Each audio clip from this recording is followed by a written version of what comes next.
menurut kamu yang kamu ajarkan ke anak kamu tuh apa? Pada saat itu, bela diri.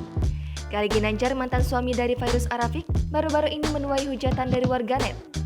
Hal itu bermula ketika Gali Ginanjar mengaku dulu dirinya pernah mengajarkan bela diri pada putranya King Fahz. Hal itu diajarkan Gali agar King Fahz menjadi pria tegas dan berani. Hal itu diungkap Gali saat diundang dalam salah satu acara televisi yang dipandu oleh Feni Rose. Namun, pengakuan Gali tersebut justru menuai hujatan dari netizen. Mereka mengatakan bahwa pernyataan tersebut janggal karena Fairuz dan Gali bercerai pada tahun 2014. Sedangkan saat itu, Fahz masih berusia 2 tahun yang mana belum memasuki usia sekolah. Seperti diketahui, saat menikah dengan Fairuz Arafiq, Gali Ginanjar dikaruniai seorang anak laki-laki yang diberi nama King Fahz yang lahir pada April 2012. Namun, bahtera rumah tangga tersebut tak bertahan lama karena Gali dan Fairuz bercerai pada tahun 2014.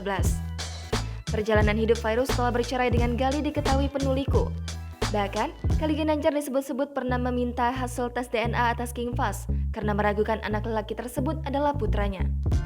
Dilansir dari Tribun News, pada Sabtu 16 April lalu, Gali mengaku tak pernah lagi memberi nafkah King Fahz karena sudah vakum dari dunia akting.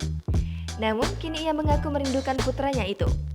Ia juga mengaku menyesal dan ingin memberikan apapun yang diminta oleh Fahz. Jangan lupa subscribe, share, komen, dan like ya.